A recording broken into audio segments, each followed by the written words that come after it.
সুপ্রভাত বন্ধুরা, কেমন আছো তোমরা সবাই? আশা করি তোমরা সবাই ভালো আছো। আমিও বেশ ভালো আছি।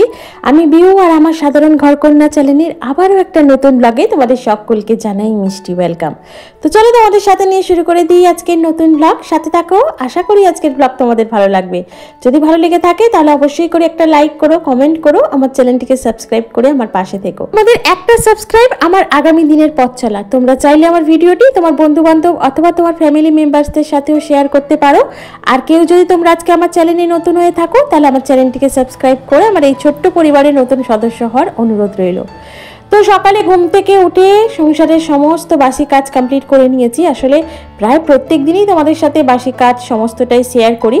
তো আজকে ভাবলাম তাড়াতাড়ি করে কাজকর্মটা গুছিয়ে নিয়ে তারপর থেকে তোমাদের সাথে ভিডিও করব। তো মেয়ে যথারীতি স্কুল যাচ্ছে, তো তার আগেই দেখলে ওকে জলখাবারে পাস্তা করে দিয়েছিলাম আর ভাত করেছিলাম। আর ও তো কোনো ডাল তরকারি খেয়ে স্কুলে যায় না, ও একদম নর্মাল দুধ ভাত খেয়ে স্কুলে যায়। তো বহুবার চেষ্টা করেছি, আগে খেতো জানো তো, মানে বেশ মানে প্রথম যখন এই মর্নিং স্কুল ছেড়ে যখন এরকম বেলার স্কুলে ভর্তি হলো, তখন ওই প্রথম দিকটা করে ডাল মাছের ঝোল, তারপর একটু ডাল মাছ ভাজা, ডাল আলু ভাতে, ডাল আলু ভাজা, এরকম ধরনের না একটু ছিমছাম খাবার করে দিতাম। তো সেরকম খেয়েই আর কি স্কুল যেত। তো যত বড় হচ্ছে তত জানি না কেন ও ডাল তরকারি খেয়ে একদমই স্কুল যেতে চায় না, বলে একটু ভারী করে টিফিন দাও আর আমাকে শুধু দুধ ভাত খাইয়ে দাও। ওইটাই যেন একদম ওর মানে আর কি খুব ভালো লাগে খেতে দুধ ভাতটা। আর খুব তাড়াতাড়ি যখন থাকে তখন তো বাবু আবার ভাতও খান না, তখন আবার একটু ছাতুর শরবত গুলে দিই, তো সেটা খেয়ে স্কুল চলে যায়। তো এরকমই এখন চলছে, যেহেতু পুরো স্কুল হয় না এখন, ওই প্র্যাকটিক্যাল ক্লাসটা হয়েই মোটামুটি ছুটি হয়ে যায়, কোনো বেশিরভাগ দিনই ছুটি হয়ে যায়, খুব কম দিন আর কি পুরো হয়তো ক্লাসটা করতে হলো। যাই হোক, এখন দেখো চলে এসেছি স্নান টান সেরে, দেখলেই তো ছাদে জামা কাপড় মেলে দিয়েছিলাম, তারপর চলে এসেছি ঠাকুর ঘরে পুজোটা সেরে নিতে। আজকের বারটা হচ্ছে বৃহস্পতিবার, আর এই বৃহস্পতিবার কিন্তু আমাদের প্রত্যেক গৃহিণীরই কিন্তু একটু কাজের চাপ বেশিই থাকে। তার মানে হচ্ছে বৃহস্পতিবার নতুন করে ঘট পেতে পুজো করতে হয়, একটু ঠাকুরের বেদিটা পরিষ্কার করতে হয়, ঠাকুরের বাসনপত্রগুলো ঠিকঠাক করে মাজা ধোয়া করতে হয়। এইসব করতে করতেই কিন্তু একটু সময় চলে যায়। তাও তো আজকে তেমনভাবে কোনো কাছাকাছি রাখিনি, একটু হালকা হাতে জাস্ট ডাস্টিং করেছি, তারপর ঘরদোর ঝাটফাট দিয়ে মোছামুছি করে স্নানটা সেরে নিয়েছিলাম। আসলে কি বলতো, এগুলো করতেও সময় যায়, আর বৃহস্পতিবার আমি শুনেছি ঘরদোর ঝাড়াঝাড়ি আর কি ধুলো ঝাড়াঝাড়ি এগুলো কিন্তু করতে নেই। তো চেষ্টা করি যতটা মানা যায় আর কি। কি বলতো, মানলেই যে আমার সংসারে উন্নতি হবে আর না মানলে যে অবনতি, একদম অবনতি হবে সেটা কিন্তু নয়। মানা মানে সমস্তটাই নিজের উপরে। যে কাজটা করলে, যে নিয়মটা মানলে যখন দেখি আমি নিজে ভিতর থেকে শান্তি পাচ্ছি বা আমার নিজের ভিতর থেকে একটা স্বস্তি আসছে, বা আমার পরিবারের মানুষজন যদি এই নিয়মটা মানলে ভালো থাকে, আমার পরিবারকে ঘিরেই তো সমস্ত কিছু, তো পরিবারের স্বামী সন্তান আর পরিবারের মানুষজন যদি ভালো থাকে তাহলে সেই নিয়মটা না মানার কিছু নেই। এদিকে তুমি নিষ্ঠা ভরে সমস্ত কিছু মেনে যাচ্ছ, আর এদিকে তোমার মন মস্তিষ্কে যদি হিংসায় ভরা থাকে বা মন মস্তিষ্কে যদি কুটিলতায় ভরা থাকে, কারোর ক্ষতি চাইবো বা কারোর খারাপ হোক সেটা মনে মনে যদি ঘুরতে থাকে, তাহলে কিন্তু কোনোদিনই যতই নিয়ম মানো না কেন কোনোদিনই তোমার উন্নতি হবে না, বা কোনোদিনই ঈশ্বর তোমার উপর সদয় হবে না। আগে নিজেকে একটা ভালো মানুষ তৈরি হতে হবে। নিজে যদি আমি ঠিক থাকি, নিজে যদি আমি সৎ কর্ম করে থাকি, নিজের মন মস্তিষ্ক যদি আমার সৎ চিন্তা করে, তাহলে কিন্তু আমার সব কাজই সৎই হবে, আমার লক্ষ্য সৎ থাকবে, আমার উদ্দেশ্যও সৎ থাকবে।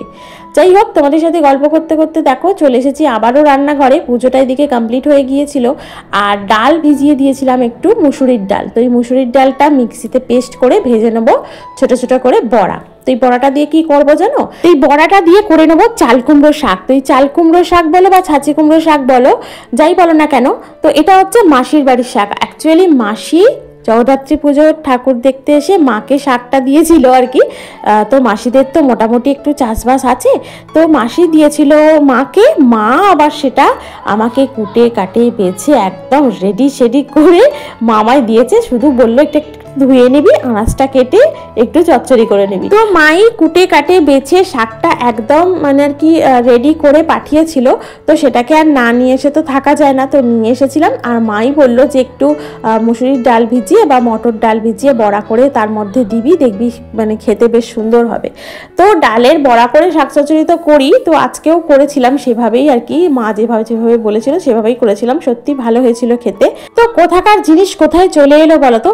যাই হোক, তো শাক চচ্চড়িটা বেশ ভালোই হয়েছিল। আর এখন দেখো পাঁচফোড়ন দিলাম, দিয়ে অল্প একটু শিম ছিল জানো তো, বেশ 2টো না 3টে দেখলাম শিম পড়ে আছে। তো এই শিমটা দিয়ে আলু দিয়েছি, আর কোনো সবজিপাতি দিইনি। আর এই দিয়েই আর কি করেছিলাম। একবার মনে হলো একটু পোস্ত বাটা দিই, তারপরে মনে হলো যে না, পোস্ত ছাড়াই করে দেখি যে কেমন লাগে খেতে। যাই হোক, খারাপ হয়নি, বেশ ভালোই হয়েছিল খেতে। আর এই যে দেখছো শাকটা কিন্তু বললাম না, মাই কেটে বেছে একদম দিয়েছিল, আমি বাড়ি নিয়ে এসে ভালোভাবে ধুয়ে নিয়ে তারপর একদম রান্না করে নিয়েছি। আর এইসব শাক চচ্চড়ি না আমাদের মা, শাশুড়ি মা এরা কিন্তু খেতে খুব ভালোবাসে। যদিও মেয়েও অতটা খেতে পছন্দ করে না, আর আমিও খুব একটা বেশি যে পছন্দ করি তা নয়, আমারও একটু পালং শাকটাই একটু বেশি বেটার লাগে, ভালো লাগে খেতে। তো ওই পালং শাকটা হলেই আমার মোটামুটি খাওয়া হয়ে যায়, সে পালং পনির হোক বা নর্মাল এমনি পালং শাক হোক, দুটোই পালং শাক, মানে পালং শাক হয়তো একটু পুঁই শাক, ব্যাস এই দুটো শাক খেতে আমার মোটামুটি ভালো লাগে। আর শাক চচ্চড়ি হলে হলো, না হলে না হলো। আর এখন দেখো এই যে শাকটা চচ্চড়ি মোটামুটি হয়েই এসেছে। আর ভেজে তুলে রাখা এই যে ডালের বড়াগুলো, এগুলো কিন্তু এখন দিয়ে নিলাম, দিয়ে ভালোভাবে নাড়াচাড়া করে নেবো। কি বলতো, একটু শাকের মধ্যে না যদি একটু জল জল থাকে, মানে জল জল ভাব থাকে, তখনই এই ডালের বড়াগুলো দিয়ে বেশ ভালো করে নাড়াচাড়া করে হালকা হাতে একটু ঢেকে রাখলে বেশ আর কি বড়াগুলো নরম নরম হয়। আর জলটা অনেকটা মরে যাওয়ার পর যদি বড়াগুলো দেওয়া হয় তাহলে কিন্তু শাকটা একদমই শুকনো শুকনো টাইপের হয়ে যায় জানো তো। তো প্রথম যখন রান্নাবান্না সেভাবে শিখিনি, তখন ওই মায়ের কাছ থেকে শুনতাম যে নামানোর আগে বড়াগুলো দিয়ে নামিয়ে নিতে হয়। তো এবার নামানোর আগে বড়াগুলো দিয়ে নামিয়ে নেব, ওইভাবেই আর কি রান্নাটা করেছি, যে নামানোর ঠিক আগে বড়াগুলো দিয়ে একটু ভালো করে নাড়াচাড়া করে নামিয়ে নিয়েছি। তো দেখছি ভিতরে যেমন বড়া ভাজাটা থাকে ঠিক ওই রকম বড়া ভাজাটা কেমন শক্ত শক্ত মতো, ভিতরে না কোনো আর কি জুস গেছে, না কোনো আর কি ঝোল ঢুকেছে, কিছুই হয়নি আর কি, বড়াটা একদম শক্তই আছে। তারপর মনে হলো যে না, একটু যদি ঝোল থাকতে থাকতে বড়াটা দিই তাহলে কিন্তু আস্তে আস্তে সেই জলটাও ওর মধ্যে টেনে নেবে, আর ওটা একদম ঠিকঠাক হয়ে যাবে। তো সেভাবেই রান্নাবান্না করতে করতে কিন্তু আমাদের প্রত্যেক গৃহিণীদের অনেক রকম অভিজ্ঞতা হয়, যেগুলো শুধুমাত্র কানে শুনে হয় না, কাজ করতে করতে রান্নাবান্না করতে করতে একটা আস্তে আস্তে অভিজ্ঞতা হয়। প্রথমে তো কোন রান্নায় কতটা নুন দেবো, কতটা তেল দেবো সেটার আন্দাজই করতে পারতাম না। এখন তবু সেই আন্দাজটা হয়ে গেছে যে না দেখে, মানে রান্না না চেখে তবুও নুনটা আর কি ঠিকঠাক করে তবুও দিতে পারি। তো এগুলো সবটাই অভিজ্ঞতা, হাতে করতে করতে সবটাই শিখে নেওয়া যায়। আর দেখলেই তো এখন মেখে নিচ্ছিলাম একটু আলু ভাতে, মানে আলুটা আলাদা প্রেসারে সেদ্ধ করে নিয়েছিলাম, ওটাই আর কি পেঁয়াজ টিয়াজ ভেজে টমেটো ভেজে বেশ ভালো করে লঙ্কা তেলটা করে আলু ভাতেটা মেখেছিলাম, বেশ ভালো লাগে জানো তো। আর তার সাথে তো দেখলি মুগের ডাল করে নিয়েছিলাম। তো এই হচ্ছে আজকের আমাদের দুপুরের লাঞ্চের মেনু, আলু ভাতে ডিম ভাজা, মানে ডিমের অমলেট আর কি, আর ছিল সাথে শাক চচ্চড়ি আর ডাল। এই হচ্ছে আজকের আমাদের দুপুরের হালকা ফুলকা মেনু। তো এইটা হচ্ছে খুব সুন্দর খাওয়া দাওয়া আমার কাছে জানো তো, মানে আমার ডাল আলু ভাতে বেশ একটা ডিমের অমলেট, তাতেই খাওয়া হয়ে যায়, খুব ভালো করে খাওয়া হয়ে যায়। যাই হোক, এখন দুপুরবেলা একটু জাস্ট রেস্ট নিয়েছিলাম, রেস্ট নিয়ে দেখো চলে এসেছি সন্ধ্যার প্রার্থনার কিছু মুহূর্ত আগে। আর এখন আমাদের প্রার্থনাটা না অনেকটা এগিয়ে এসছে, যেহেতু সন্ধ্যাটা খুব তাড়াতাড়ি করে হচ্ছে ছোটবেলা, তাই না প্রার্থনার সময়টা অনেকটা এগিয়ে এসছে। আমাদের ওয়েস্ট বেঙ্গলে 4:46 থেকে প্রেয়ার টাইম, তো 4:46 বাজলো কি বাজলো না তার মধ্যেই কিন্তু দেখো আকাশটা একদম পুরো অন্ধকার অন্ধকার মতো হয়ে এসছে, এই যেন সন্ধে হয়ে আসছে, ওই দুপুরবেলা যা জামা কাপড়গুলো মেলে দিয়েছিলাম সেগুলো খুব ভালোভাবে শুকিয়ে গেছে, এগুলো কিন্তু এখন তুলে নিচ্ছি। আর এই মুহূর্তেই কিন্তু গোছাবো না জানো তো, কারণ সময় হবে না, এখন মোটামুটি ওই 4:30 বাজে, মানে 4:30 বাজে ধরতে গেলে। তো এখন গিয়ে আর কি এই যে জামাটা পরে আছে এটাকে চেঞ্জ করব, একটু মুখ হাত পা ধোবো, জামাটা চেঞ্জ করব, তারপর কিন্তু প্রার্থনায় বসতে হবে।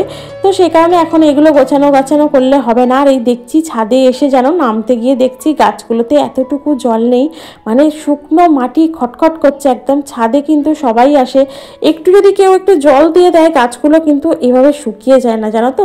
দেখো গাছের পাতাগুলো পর্যন্ত একদম শুকিয়ে গেছে, মানে জলের অভাবে আর কি। দুদিন যেহেতু আমি ছিলাম না বাড়ি, তাই ছাদেও আসা হয়নি।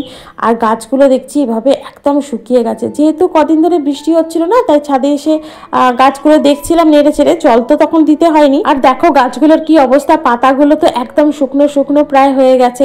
মানে আজকে যদি জলটা না দিতাম, আজকে সারাদিনের মধ্যে মনে হয় গাছগুলো তো মানে মরেই যেত হয়তো।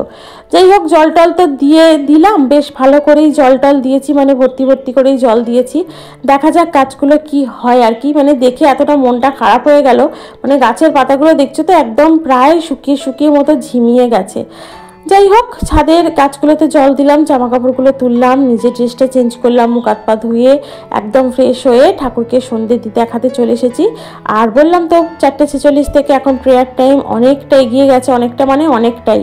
কোনোভাবে না একটু যে মানে ভালো করে রেস্ট নেবো সেই জিনিসটা কিন্তু এখন আর হবে না, কারণ আমার দুপুরবেলায় কাজ মেটাতে মেটাতেই ভিডিও আপলোড করতে করতেই মোটামুটি 3টে 3:30 বেজে যায়, 3:45 হয়ে যায় কোনো কোনো দিন। তো এই সমস্ত কাজ করতে করতে মনে হয় তখন একটু শুয়ে রেস্ট নিই বেশ ভালো করে। তো তাই হয় না, জাস্ট একটু শুয়ে মানে আর কি রেস্ট নেওয়া হয় আর কি।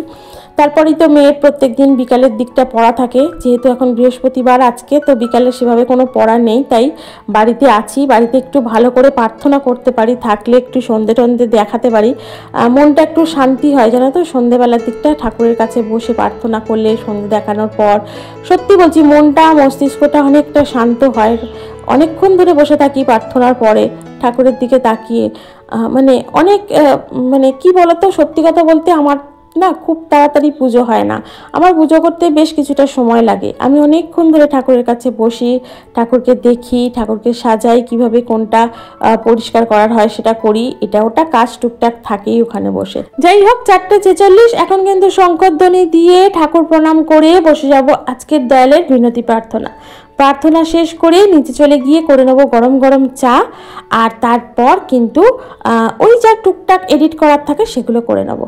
তো চলো আজকের ভিডিও এখানে রাখি। তোমাদের যদি ভালো লেগে থাকে তাহলে অবশ্যই একটা লাইক করো, কমেন্ট করো, আমার চ্যানেলটিকে সাবস্ক্রাইব করে আমার পাশে থেকো। দেখা হচ্ছে পরবর্তী ভিডিওতে, ততক্ষণ পর্যন্ত তোমরা অনেক ভালো থেকো, অনেক সুস্থ থেকো। আসতে হবে, আসি, টাটা।